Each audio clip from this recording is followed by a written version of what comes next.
Hello, hello, hello, and welcome to the Jolly Heretic. Now, one of the things that people have been saying to me since the terrible murder of Charlie Kirk and the apprehension of Tyler Robinson, you all know about him as the potential killer, is that my models have been proved correct. The spiteful mutant model has been proved correct. Now, that is true, I think, in relation to the leftist reaction.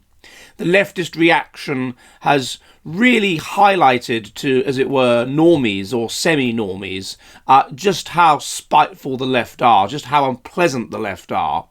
In general, and has left, therefore, the spiteful mutant model, the idea that the left are an expression of high mutational load, and thus an expression of everything we used to select against, i.e.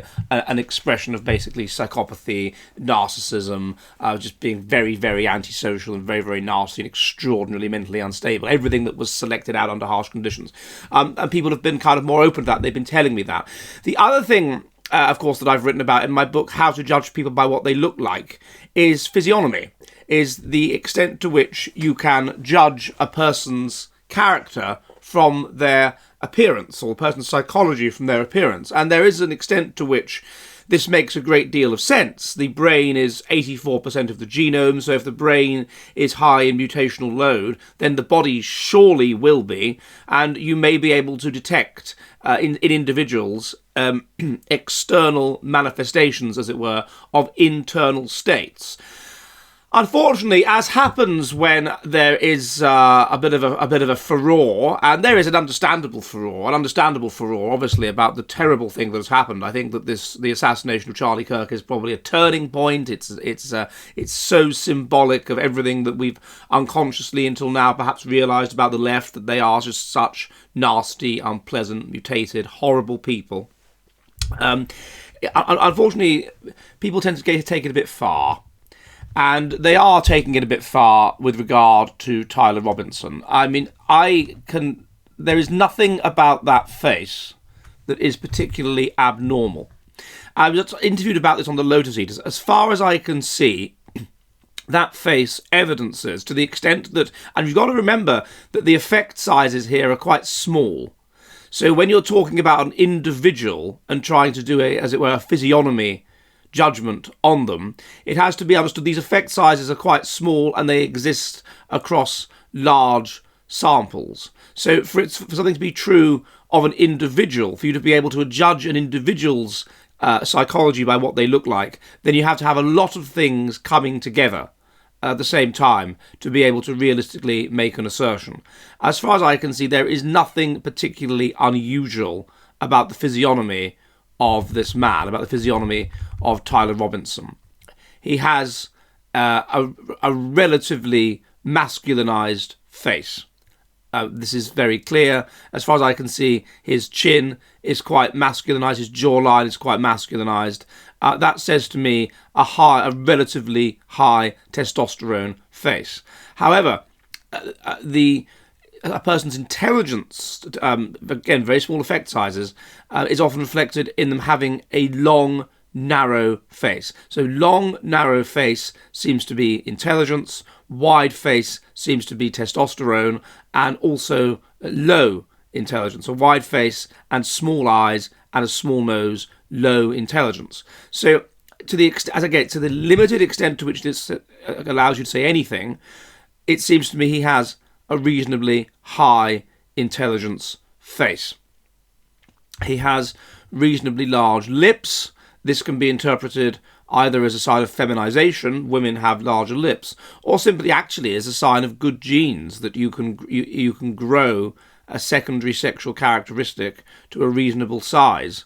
If you've got thin lips, particularly if you're a woman, then this perhaps is a sign of high mutational load because you haven't been able to grow a secondary sexual characteristic to a reasonable and attractive size. So that face just says to me reasonably high testosterone and reasonably intelligent. Maybe the ears stick out very slightly, do they? But to no really significant degree. It's not like they stick out, which implies that the muscles behind the ears have collapsed. The neck is also evidences of a high T, a reasonably muscular man. There's nothing major in it. The things that have been highlighted, for example, I found a tweet by Arthur Kwon Lee, physiognomy check, Tyler Robinson. Negative canthal tilt, that is to say that the eyes kind of go down like that. And this is considered less attractive often than the eyes going up. Well, maybe, but not really. I don't think it's a major thing. It certainly doesn't tell you anything. It certainly wouldn't imply high mutational load or anything like that. He says droopy cheeks. I don't think that's correct. I don't say that. That doesn't look like the case to me. I don't think that's even true. Infantile wimp skull. What does that even mean? And the implication is it's to do with a rounded jawline. That is not a rounded jawline. That is just a relatively normal jawline. If you're going to do a physiognomy check, then the person that assassinated Donald Trump, the person that attempted to assassinate Donald Trump, then yes, then you can see that's a weird physiognomy. That's high mutational load. That's peculiar. I don't think that's the case here. And then he circles the shape of his head and notes that it sticks out a bit at the back. Again, this is just within the normal range. There is variation within the population. It's perhaps slightly unusual to have a head that shape, but it's not majorly unusual. And someone also noticed the nature of his forehead, that it slopes back, and argues that this implies poor impulse control because you're lacking the higher faculties that are here. But again, probably not. That's just normal variation within the population on certain traits. And that kind of variation is going to happen because of things like founder effect or genetic drift or whatever. It doesn't necessarily say anything about the person. So with the person that attempted to assassinate Donald Trump, I would say, yes, that very conspicuously is an unusual and probably a high mutational load physiognomy. But with this person, it isn't. And we shouldn't be necessarily even surprised by that, because you are going to get people who are woke because they are high in mutational load, but you're also going to get people who are woke, who are left-wing or oriented towards being left-wing for other reasons that are not particularly strongly reflected in the physiognomy. So just for various environmental reasons, not for genetic reasons, due to things that have happened to them.